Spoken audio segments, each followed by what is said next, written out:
세대주의에서 대체신학, 개혁주의는 대체신학이다 라는 어떤 프레임에 대해서 반증을 하도록 하겠습니다. 대체신학이라고 하는 것은 이스라엘이 교회로 대체됐다 이런 논리입니다. 그러니까 이것은 이 말은 무슨 말이냐면 신약의 이스라엘은 여전히 혈통적 이스라엘이다 이런 얘기예요. 교회가 아니다라는 얘기예요. 그래서 세대주의에서 개혁주의를 우리는 이제 대부분 이제 장로교가 개혁주의입니다. 개혁주의를 비판하기 위해서 이렇게 대체신학이다 또는 교단신학이다 이런 말을 많이 씁니다. 그래서 과연 이스라엘이 교회로 대체가 됐다고 하는데 대체가 이게 맞는 것인지 우리가 알아보도록 합니다. 그래서 신약 시대에 만일 구약의 혈통적 유대인이 과연 하나님의 백성인지 이제 이런 것들을 우리가 알아봐야 돼요. 구분이 안 됐다, 또 이런 어떤 얘기를 한번 보도록 합니다. 이런 어떤 세대주의는 대표적으로 가장 유명한 이제 유튜브에 많이 나오는 정동수 목사가 세대주의 대표적인 목사예요. 많은 사람들이 유튜브를 시청을 하고 그것이 이제 성경에 맞는지 안 맞는지 잘 구분하지 못한 상태에서 성경적으로 한다고 하니까 그것을 갖다가 맞다고 얘기를 합니다. 그럼 오늘 이제 성경을 통해서 이제 그걸 하나씩 알아보도록 하겠습니다. 교회가 유대인의 복을 훔쳤다는 세대주의 주장. 그러니까 유대인 곧 이스라엘을 신약 시대에 드러내기 위해서 이게 대체 신학이라는 주장을 합니다. 교회가 이스라엘을 대체했다 이렇게 얘기를 하는 겁니다. 대체가 이 말은 이스라엘이 교회로 대체가 안 되고 이스라엘은 여전히 신약 시대에도 이스라엘이다 이런 얘기입니다. 이스라엘이다. 이 말은 어렵지 않죠? 여전히 이스라엘이 구약의 유대인 이스라엘이 교회로 대체됐다고 우리 개혁주의에서 얘기하는데 교회로 대체되니 아니고 예수님 이후에 신약 시대에도 여전히 이스라엘은 이스라엘이다. 예수를 안 믿는 이스라엘도 이스라엘이다는 얘기예요. 그러니까 신약의 계시록에 이스라엘 나오면 유대인이라는 거죠. 세대주의 이런 유대인의 복을 교회가 훔쳤다는 세대주의 주장은 틀렸으며 성경은 예수님 안에서 온 세상이 하나가 되었음을 선포를 합니다. 이 세대주의 입장은 이걸 로마서 4장 13절을 우리가 한번 읽어보면 이게 좀 간단히 나올 수 있습니다. 로마서 4장 13절 좀 뒤에서도 나오는데요. 한번 같이 여러분이 성경 찾아서 한번 읽어볼게요. 로마서 4장 13절에 이런 말이 있습니다. 같이 읽어볼게요. 시작. 아브라함이나 그 후손에게 세상의 상속자가 되리라고 하신 약속은 율법으로 말미암은 것이 아니요 오직 믿음의 의로 말미암은 것이니라. 오직 믿음의 의로 말미암은 것이다. 이렇게 말. 아브라함과 후손에게 약속하신 것은 가나안 땅이었죠. 가나안 땅이었습니다. 그런데 누구한테 이 영적 가나안 땅을 약속하셨냐면 오직 믿음의 의로, 오직 믿음의 의로라는 것은 예수 그리스도를 믿음으로 믿는 자들에게 의로 여기셨다. 그들에게 믿는 자들에게 아브라함의 후손, 아브라함과 그 후손에게 주신 약속의 땅을 주시겠다고 얘기를 합니다. 그러면 여기서 신약의 약속의 땅은 뭐냐? 새하늘 새 땅이에요. 새하늘 새 땅. 이게 영적 가나안이에요. 여기서 말하는 아브라함 후손에게 세상의 상속자, 온 세상. 여기서 세상은 새하늘 새 땅을 얘기를 합니다. 세대주의의 일방적 억지는 이제 일방적 주장은 개혁주의가 이스라엘에게 주신 모든 복을 강제로 가르쳤다고 비난하며 이를 무서운 말인 대체신학이라 규정에 공격을 합니다. 그래서 대체신학이라는 말을 하면 세대주의구나 이렇게 우리가 이해를 하면 되십니다. 그리고 또 더 나아가서 이제 우리 개혁주의는 성경과 개혁주의는 뭐라고 말하냐면 참 올리브 나무이신 예수님께서 이방인이 우리가 가지로 접붙임 받아 한 식구가 됐다고 얘기를 합니다. 이게 로마서 11장 17절에 이게 잘 나와 있습니다. 또한 가지 얼마가 꺾였는데 돌 감람나무인데가 그들 중에 젖붙임이 되어 참 감람나무 뿌리의 진액을 함께 받은 자가 되었은즉 이렇게 얘기합니다. 그래서 이방인 우리가 참 감람나무에 젖붙임이 되었다라고 얘기합니다. 한 줄기라는 거예요. 참 아브라함의 후손이라고 얘기를 하는 것이죠. 같은 맥락입니다. 유대인만이 아브라함의 후손이 아니라 이제 예수 그리스도를 믿는 사람이 아브라함의 후손이다고 얘기를 합니다. 돌 감람나무였던 우리가 믿음으로 말미암아 이제 젖붙임이 되었다라고 얘기합니다. 그 가지가 꺾였다는 것은 참 감람나무 가지가 꺾였다는 것은 뭘 얘기하냐면 예수 그리스도를 믿지 않는 유대인들의 그 가지가 꺾여서 더 이상 이제 유대인의 칭호를 못 받는다는 거예요. 참 감람나무라 칭함을 받지 못한다는 거예요. 이런 어떤 의미를 가지고 있습니다. 세대주의, 또 세 번째는 세대주의자들은 구약에 나오는 가나안 땅은 물리적 약속을 교회가 마음대로 영적인 복으로 변개했다고 비판합니다.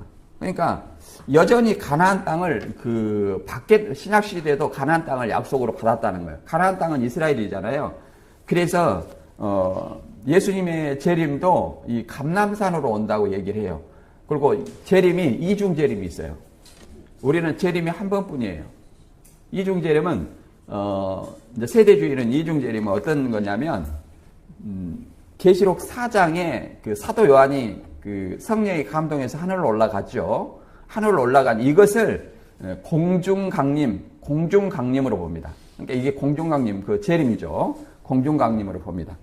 그리고 이제 계시록 4장부터 18장까지는 이 지상의 교회는 교회가 이제 그 천상으로 올라갔기 때문에 유대인만이 남는다는 거예요. 유대인. 그래서 4장부터 19장까지 이제 성도나 이스라엘이나 이런 것은 다 혈통적 유대인을 얘기한다는 거예요. 그래서 계시록 7장을 읽으면서 이것이 영적 이스라엘 같냐, 그냥 이스라엘 같냐 이렇게 물어보는 거예요. 성경을 모르는 사람한테. 그러면 누가 봐도 12지파가 나오고 이스라엘을 하니까 그냥 이스라엘 같은데요? 근데 문제는 신약 시대에 아브라함의 후손이 이스라엘과 유대인이에요. 그러면 신약 시대에 과연 아브라함의 후손이 누구냐 이 말이에요. 아브라함의 후손이.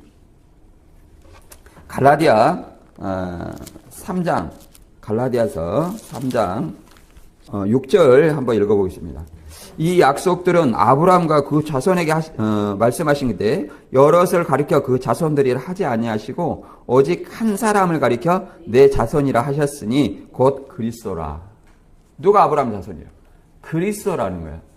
그래서 아브라함 진정 그 구약에 약속하신 아브라함의 자손은 이삭입니다. 이삭. 이스마엘이 아니라 이삭이에요. 근데 이삭과 같은 약속의 자손이 누구예요? 예수 그리스도라고 합니다. 예수 그리스도를 아브라함의 자손이라고 그래요. 그리고 예수 그리스도를 믿는 자를 이삭과 같은 약속의 자녀라 얘기를 합니다. 그러므로 우리도 이 예수 그리스도를 믿음으로 말미암아 아브라함의 후손이라고 얘기할 수 있는 것입니다.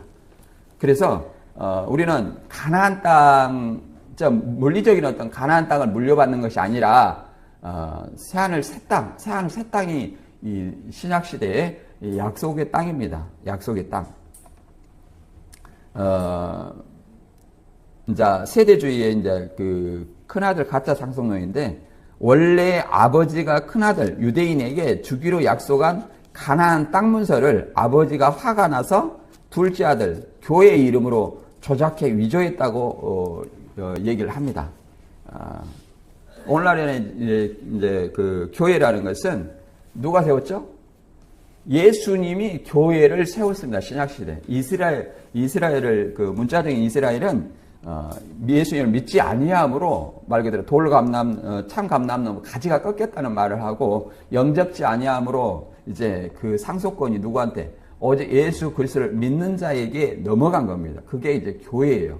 교회라는 것은 말 그대로 에클레시아로 부르심을 받은 자들의 모임. 세상 가운데 예수 그리스도를 믿는 사람의 모임을 교회라고 말합니다. 교회. 그래서 믿는 사람은 또 누구의 후손이에요? 아브라함의 후손이고 이면적 유대인이고 이면적 이스라엘이라고 말할 수 있습니다. 그렇기 때문에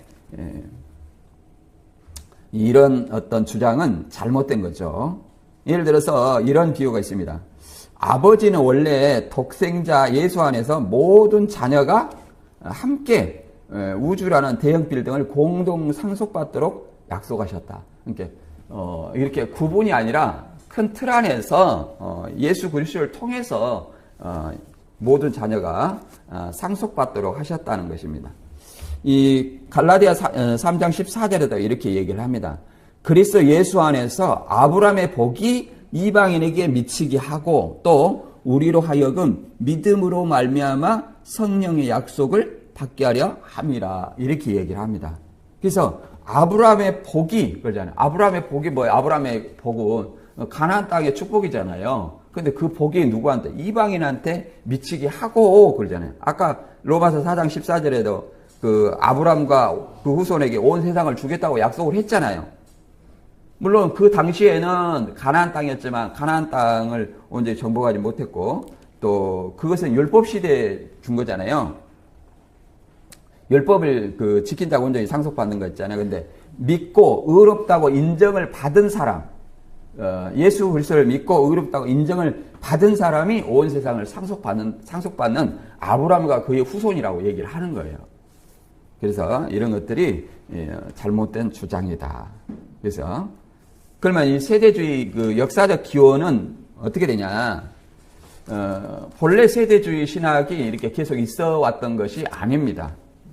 19세기 중반 존 넬슨 다비라는 사람에 의해 탄생된 이론입니다. 존 넬슨 다비의 이제 갈라치기 발상은 이제 교회가 타락하자 나온 시대적 발상이에요. 다비는 교회가 완전히 실패했고 하나님의 교회를 버리고 유대인만의 칼칼한 지상 국가를 따로 세우실 것이라며 백성을 쪼갠 것입니다. 그러니까 대체 신학이란 말은 혈통적 유대인을 그 신학 시대에 드러내기 위해서 내세워진 말입니다. 그리고 이들은 세대를 7개로 쪼갰어요. 7개로. 성경의 큰 구원 계획을 7개의 세대로 칼질하다 보니 성경 66격 전체를 관통하는 이제 사랑의 연속성이 이제 그 7세대로 찢어지는 겁니다. 그래서 이걸 세대주의라고 얘기를 하는 거예요. 그러나 성경은 이렇게 세대로 이렇게 쭉 나누어진 것이 아니라 오직 예수 그리스도 하나로 관통이 된 겁니다. 히브리서 1장 1, 2절에 보면 옛적의 선지자를 통해 여러 부분과 여러 모양으로 우리 조상들에게 말씀하신 하나님이 이 모든 날 마지막에 아들을 통하여 우리에게 말씀하셨다라고 얘기를 합니다. 그래서 이 7세대로 이렇게 나누는 존 넬슨 다비로 이렇게 돌연히 탄생한 어떤 세대주의 신학이에요. 세대주의 신학. 그 다음에 이제 세대주의 설립위원이었던 법률가 필립 모로가 1928년에 이제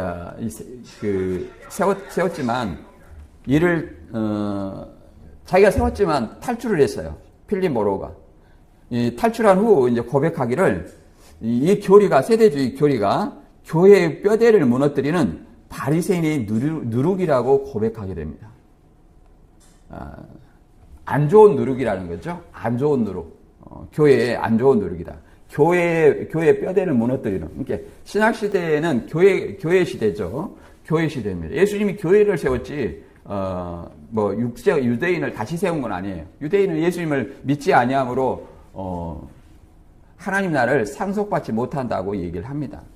근데 필립 모로는 이렇게 얘기합니다. 세대주의가 그리스도의 단번에 끝낸 속죄를 임시 뗀질로 조롱하며 교회를 다시 율법과 동물의 피해 종으로 되돌리려 하는 변형 유대교다라고 얘기합니다. 그래서 세대주의는 다시 율법과 동물의 피해 종으로 되돌리는 변형 유대교다라고 얘기합니다. 그러니까 계속 유대교를 드러내고자 하는 거죠. 이것은 뭐 때문에 이렇게 그 세대주의를 설립이 했어요? 교회가 타락했다는 그 이유 하나로 다시 이 유대교로 이렇게 돌아가는 겁니다. 나눈 거죠. 성도를 위한 경종은 예수님의 십자가에서 완전하신 성령 시대를 건너뛰고 다시 동물 시대로 복귀하자는 옛 생각에 유혹당해서는 안 된다라고 얘기합니다. 이 갈라디아서 5장 1절에도 이제 율법 시대가 완전히 끝났다는 거예요. 율법을 지키는 사람이 유대인이 있잖아요. 신약 시대에 다시 율법 시대로 회귀하자는 어떤 의미입니다. 갈라디아 5장 1절에는 이렇게 얘기합니다.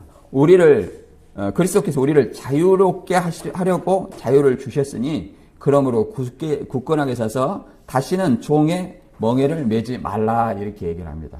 그리고 갈라디아 5장 4절에는 뭐라고 얘기하냐면 율법을 지키는 자는 그리스도에서 떨어진 자다 이 얘기를 합니다. 갈라디아서 5장 4절을 이렇게 보면 제가 읽어볼게요. 율법 안에서 의롭다 함을 얻으려 하는 너희는 그리스도에게서 끊어지고 은혜에서 떨어진 자로다라고 얘기합니다. 그래서 율법을 지키려 하는 자들은 율법은 유대계죠. 그리스도에게서 끊어진 자다. 그러면 그리스도와 아무 상관없는 자다. 이렇게 얘기를 하는 것입니다. 그 다음에 이제 학자들은 대체로 대체주의를 세 가지로 나눕니다. 대체주의를 세 가지로 나누는데 개혁주의는 유대인을 난폭하게 징벌에 폐기하거나 소모품 취급하는 것을 엄격히 배격한다. 우리는 이제 이렇게 유대인을 완전히 배격하는 것이 아니다. 유대인도 예수 그리스도를 믿으면 그들도 구원을 받는다는 거예요. 구원을 받고 아브라함의 후손이고 이스라엘이라는 거예요. 이제 구분 유형은 이제 징벌적 대체주의가 있습니다. 그 다음에 두 번째는 경륜적 대체주의가 있고 세 번째 구조적 대체주의가 있습니다. 세대주의가 왜곡해 비판하는 내용은 이제 유대인이 예수를 찔러 죽여 저주를 받고 버림받았다라고 얘기하지만 개혁주의는 뭐라고 얘기하냐면 이 말은 잘못되었고 거짓이고 하나님은 여전히 유대인의 남은 자들을 동일한 은혜로 사랑하고 부르신다. 로마서 11장 29절에 얘기해 있어요. 여기서 남은 자들을 동일한 은혜로라고 하면 은혜로 부르셨다는 것은 우리도 은혜로 부르심을 받았잖아요. 은혜로 부르심을 받았습니다. 마찬가지로 그들도 예수 그리스도를 믿음으로 말미암아 온 이스라엘이 구원을 받는다는 것입니다.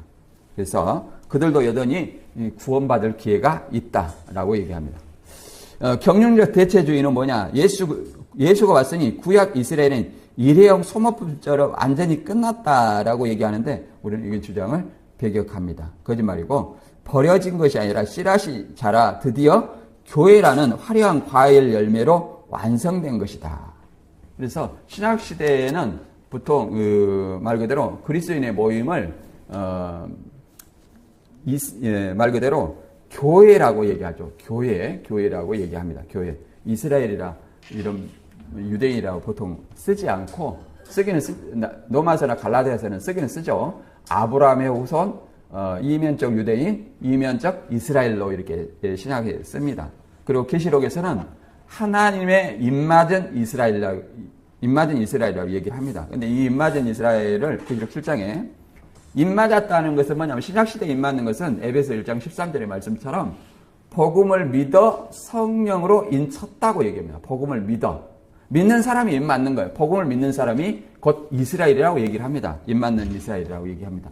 그러면 저기 이스라엘은 지금 말 그대로 예수님을 믿냐? 안 믿잖아요.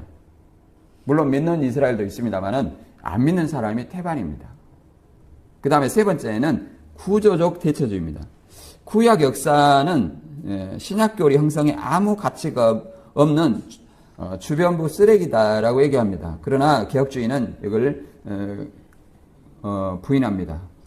성경 전체는 점진적이고 완벽히 정교하게 하나의 유기적 언약의 대서사시다. 그래서 예수 그리스도를 통해서 이렇게 쭉 연결된 하나의 메시지다라고 얘기를 할 수 있습니다.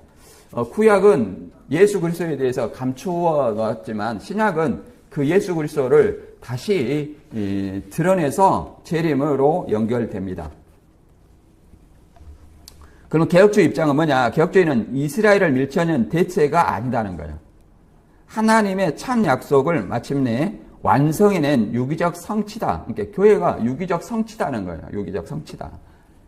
이스라엘이 말 그대로 교회를 아브라함의 후손이다, 또 이스라엘의 유대인이라고 말할 수도 있어요. 왜 그러냐면 교회가 부르심을 받은 자들의 모임, 에클레시아로 부르심을 받은 자들의 모임, 더 나아가서 그리스도인의 모임이죠. 그러면 그리스도인을 뭐라고 그랬어요? 로마서나 갈라디아 3장 29절에는 너희가 그리스도인이면, 그리스도의 것이면 아브라함의 후손이라고 얘기를 합니다. 아브라함의 후손. 또 더 나아가서 로마서 9장 6절에도 이스라엘이 아니라고 얘기합니다. 이면적 이스라엘로 하나님의 약속을 받은 자가 이스라엘이라고 얘기를 합니다. 로마서 2장 28절 9절에는 표면적 유대인이 아니요 이면적 유대인이라고 얘기를 합니다. 그래서 계시록 2장 9절과 3장 9절에는 뭐라고 얘기하냐면 혈통적 유대인을 자칭 유대인이라고 얘기합니다. 자칭 유대인. 신약시대 자칭 유대인이라고 얘기하는 거예요. 자칭 유대인이다. 이걸 이제 비유로 얘기하면 씨앗과 장미 꽃송이의 자연적 비유로 구약 이스라엘이라는 작은 사과 씨앗이 자라서 마침내 신약 교회라는 사과나무와 풍성한 과일을 맺은 것과 같다. 열매가 맺혔다고 씨앗을 버렸다며 우는 것은 억지다라고 얘기합니다. 언약의 신실한 연결성으로 하나님은 무책임하게 이전 약속을 찢으시는 분이 아닙니다. 오히려 구약의 모든 모형과 장치들을 아들 예수 안에서 완전무하게 합법적으로 성취시켰습니다. 이 구약의 율법은 예수 그리스도께 인도하는 몽학선생이라고 얘기하고 율법이 1.1학이라 틀리지 않고 완전히 이루신다는 것만. 누구를 통해서 이루시냐면 예수 그리스도를 통해서 이루신 거예요. 예수 그리스도를 통해서. 그래서 예수 그리스도가 율법의 성취입니다. 율법의 완전한 요구를 이루신 거예요. 율법에는 제사상 사망이죠. 사망이기 때문에 율법의 요구는 계속적인 어떤 그 동물의 피해 제사를 요구를 했습니다. 그래서 영생을 줄 수가 없어요. 그러나 이제 예수 그리스도께서 자기 몸을 율법의 요구를 통해서 자기 몸을 사망에 내어 던지시고 제물로 내어 던지시고 율법의 요구를 완전히 이루신 거예요. 완전히 이루셨기 때문에 더 이상 이제 율법의 의식적인 어떤 그 율법은 성취가 됐기 때문에 더 이상 그 율법의 제사는 더 이상 지낼 필요가 없습니다. 영원한 속죄를 했다라고 얘기합니다. 그 다음에 그러면 진정한 하나님의 백성은 누구인가 이렇게 보면 세대주의는 하나님이 지상 백성 유대인과 천상 백성 교회라는 이원적인 구별 가족을 소유한다고 주장합니다. 이것은 이제 그 계시록에서 얘기를 잠깐 할게요. 먼저 이걸 보고요.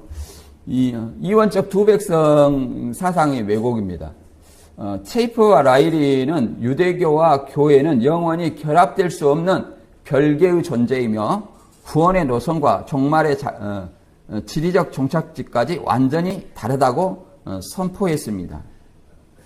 그런데 이제 그리스도 안에서 우주적 가족이라 얘기합니다. 성경은 하나님 품 아래에 두 가족을 용납하지 않습니다. 오직 그리스도 예수의 보혈로 유대인과 이방인을 단 한 분의 참 상속자로 완전히 묶으셨다는 거예요. 유대인과 예수 그리스도를 통해서 유대인과 이방인이 하나의 가족이라는 거예요. 이게 지금 혈통적 유대인도 예수를 안 믿는 유대인은 유대인이 아니에요. 그래서 계시록 2장 9절과 3장 9절에서는 자칭 유대인이라고 얘기하는 거예요. 자칭 유대인. 그래서 갈라디아서 3장 28절에는 뭐라고 얘기하냐면 너희는 유대인이나 헬라인이나 종이나 자유인이나 남자나 여자나 다 그리스도 예수 안에서 하나다라고 얘기합니다. 이게 구분이 안 된다는, 구분이 없다는 거예요. 지금 유대인과 교회가 구분이 된다고 얘기하는데 지금 유대인이나 헬라인이나 종이나 자유인이나 남자나 여자나 다 그리스도 예수 안에서 하나라고 얘기합니다. 하나라. 그러면 지상백성 유대인과 천상백성 교회라는 이 이원적인 구별은 어떻게 나온 거냐면 제가 조금 전에도 이제 계시록을 얘기했지만 계시록에 이제 그 우리 개혁주의하고 이제 세대주의의 좀 차이점은 뭐냐면 우리는 계시록에서 환란을 통과를 합니다. 환란을 겪어요. 환란을 겪어요. 그러니까 이기는 자라고 표현합니다. 이기는 자 또는 이긴 자라고 표현합니다. 그러니까 환란에서 이기는 거예요. 환란이라는 것은 핍박이죠. 핍박과 시험 이런 것들을 지상에서 받고 그러잖아요. 핍박에서 짐승과 우상이 경배하지 않아서 숭배한 사람들이 있습니다. 이것이 환란을 이긴 자들이에요.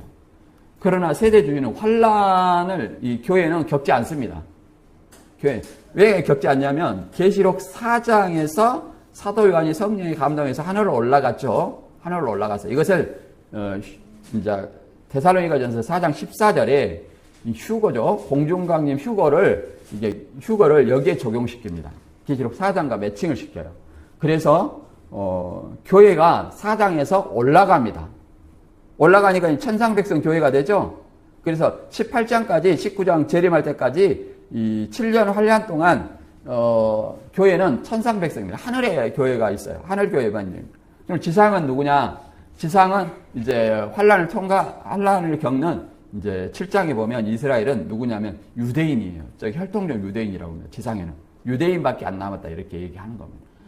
그리고 19장에 이제 그 아마겟돈 전쟁하러 내려오시죠. 아마겟돈으로 짐승이 아마겟돈으로 모였기 때문에 예수님이 백마 타고 싸우러 오시면 어디로 오는 거예요? 아마겟돈으로 오는 거예요. 그 아마겟돈은 어디냐면 예수 그리스도를 안 믿는 어떤 불신 세력을 상징하는 겁니다. 불신 세력의 모임을 이렇게 얘기하는 거죠.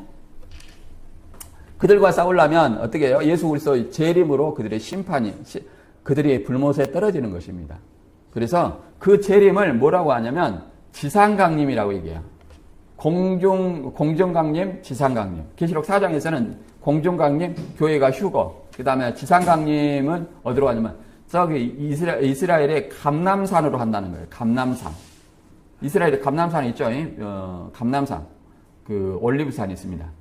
거기에 지금 묘지가 쫙 깔렸는데 거기 온다는 거예요. 그 이제 그 스가랴 14장에 그런 말이 있어요.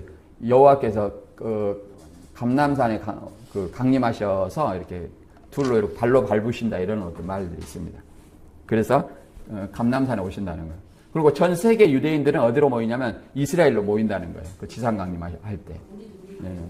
우리는 그 이스라엘이 아니니까 그쪽 못 가요. 이제 그런다는 논리예요.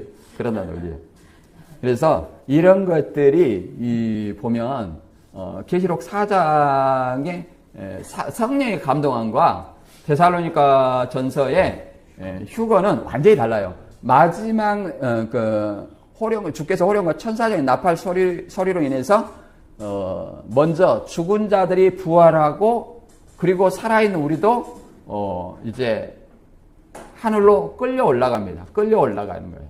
그래서 그것은 우리 몸의 변화예요. 죽은 자의 부활과 산 자의 어떤 부활체로 변해서 하늘로 공중으로 구름 속 공중으로 끌어올려가는 어떤 진정한 어떤 영생의 시작을 얘기합니다.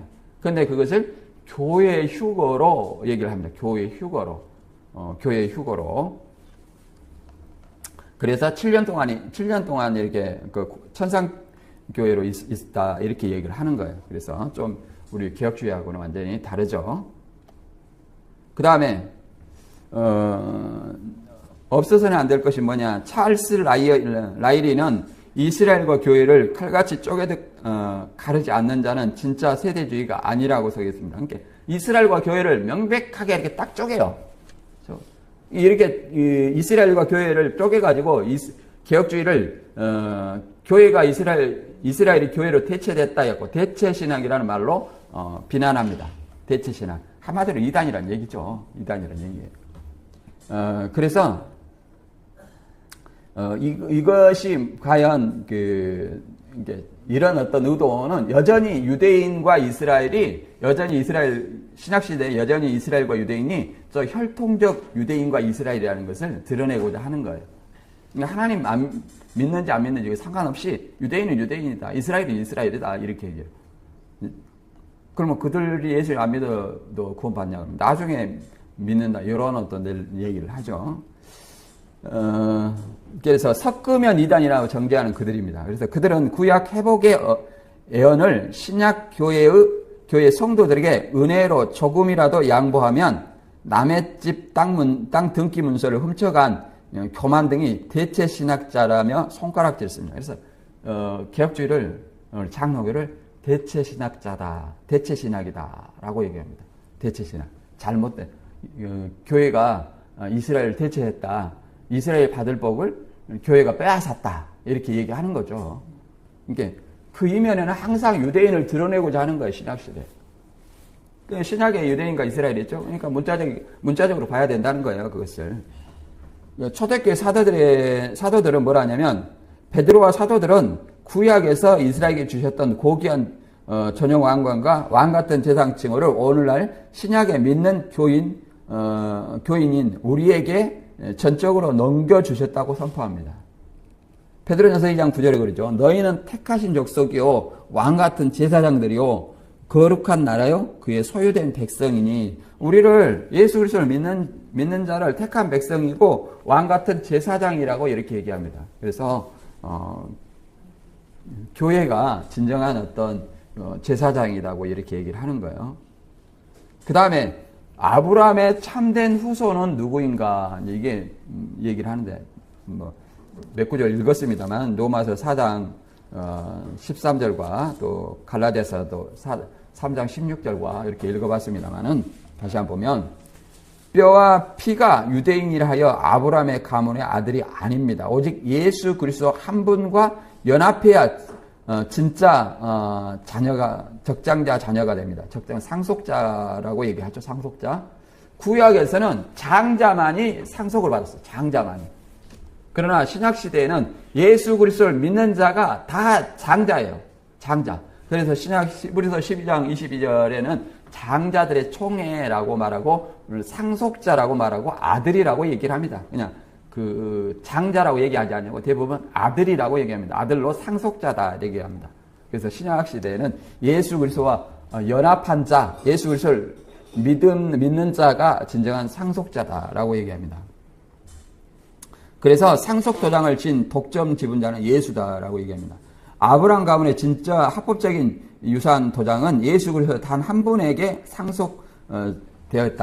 따라서 예수와 한 몸 된 교회가 진짜 복의 정권임을 받았다라고 얘기합니다. 이 갈라디아서 3장 29절에도 얘기를 하죠. 여기 같이 한번 읽어보겠습니다. 갈라디아 3장 29절. 갈라디아 3장 29절. 진짜 아브라함 후손이 누구인지 3장 29절 같이 읽어보면 시작. 너희가 그리스도의 것이면 곧 아브라함의 자손이요 약속대로 유업을 이을 자니라. 상속자라는 거죠. 진정한 아브라함의 후손은 상속자는 누구냐면 예수 그리스도를 믿는 자. 너희가 그리스도의 것이면 그리스도의 것이라는 것은 예수 그리스도를 믿는 자, 예수 그리스도를 믿는 자를 얘기하는 거예요. 진정한 아브라함 후손 유대인 이스라엘이라고 얘기하는 것입니다. 그래서 혈통 유대인의 특권이 이제 무효가 됐다고 얘기를 합니다. 혈통을 자랑하더라도 예수가 없다면 상속에서 완전 탈락이고 피가 섞이지 않는 이방이라도 예수를 구주로 믿어 연합하면 진짜 맏아들 하나님의 자녀다, 상속자다 이렇게 얘기할 수 있습니다. 로마서 11장 27절 이하에서도 그러잖아요. 참 감람나무 가지가 꺾이었은즉 그렇게 합니다. 그러니까 유대인이 하나님의 어떤 가지에 붙어 있었지만 예수를 믿지 않으면 그 가지가 꺾였다는 거예요. 그럼 더 이상 꺾인 가지는 감람나무 아니라는 거예요.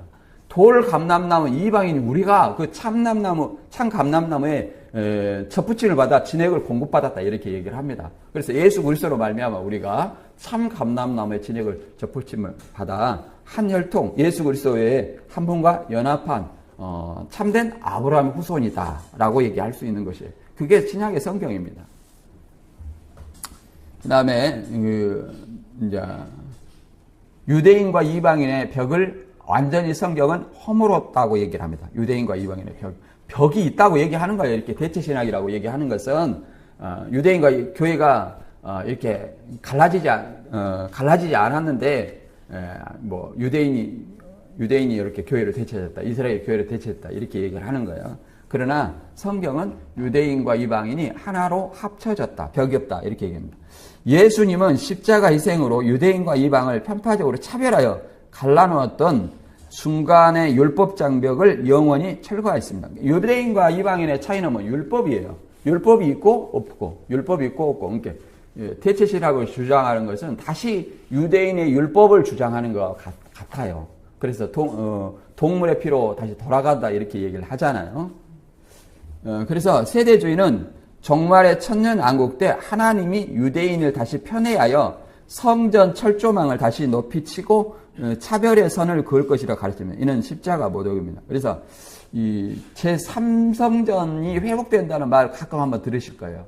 옛날에 이제 트럼프가 대통령이 되기 전에 뭐라고 하냐면, 트럼프가 대통령 되면 이스라엘을 회복해가지고 삼성전이 회복이 된다. 다시 재건한다. 이렇게 지금 이스라엘 그 성전 자리는 이슬람의 무슨 돔입니까? 뭐 그 돔이 이렇게 있어요. 이슬람 사원이 있어요. 근데 그것을 이제 다시 빼앗아 가지고 트럼프가 그걸 삼성전을 짓는다 이렇게 얘기를 하는 거예요. 그러니까 다시 그 구약 시대로 돌아가는 어떤 그런 얘기를 하는 거예요. 돌아가는. 근데 그래서 이런 삼성전이다, 뭐 이스라엘 진짜 유대인의 땅을 회복한다 이런 얘기하면 이게 세대주의구나 이렇게 이해를 해야 됩니다. 근데 예수님은 뭐라고 그러냐면 율법 조문이라는 미움의 철책을 불태워 영구 간통하셨습니다. 우리는 더 이상 구경꾼 손님이 아니라 하늘 번양의 최고의 시민이자 당당한 가족이라고 얘기합니다. 이게 에베소서 2장 14절과 15절에 여기 앞에 나와 있는 구절로 현대인의 성경을 이렇게 잘 설명을 해줬거든요. 현대인의 성경을 보면 14절 같이 읽어볼까요? 예수님은 우리의 평화가 되시는 분이십니다. 그분은 유대인과 이방인을 갈라놓은 담을 헐어서 둘이 하나가 되게 하셨습니다. 그들을 원수로 만들었던 계명의 율법을 예수님이 자신의 육체적인 죽음으로 폐지하신 것은 유대인과 이방인을 자기 안에서 하나의 새로운 백성으로 만들어 화목하게 하셨다라고 얘기합니다. 이걸 이제 개혁한글의 개정을 읽으면 어떻게 되냐면 이렇게 되는 거예요. 2장 14절에 보면 그는 우리의 합평이신지라 둘로 하나를 만드사 원수된 것 곧 중간에 막힌 담을 자기 육체로 허시고 이렇게 나옵니다. 그러니까 여기서 중간에 막힌 담이 이렇게 앞뒤를 쭉 자세히 읽어보지 않으면 쉽게 이해할 수 없어요. 근데 여기서 중간에 막힌 담은 이제 율법으로 갈라놓은 유대인과 이방인을 예수님께서 헐었다는 거예요. 그래서 누구든지 예수 그리스도로 연합한 자만이 진정한 하나님의 백성이라고 얘기를 합니다. 새로운 하나님의 백성이라고 이렇게 얘기를 하는 것입니다. 그래서 자꾸 이스라엘이 교회로 대체됐다 이렇게 대체 신학을 얘기하는 것은 성경적이지 않다라고 얘기합니다. 그 다음에 예수님은 유대인과 이방인을 십자가 보혈 안에서 뜨겁게 넣어 완전히 새로운 차원의 새 인류, 곧 새 백성을 세우셨다고 성경은 이렇게 얘기를 합니다. 에베소 2장 15절에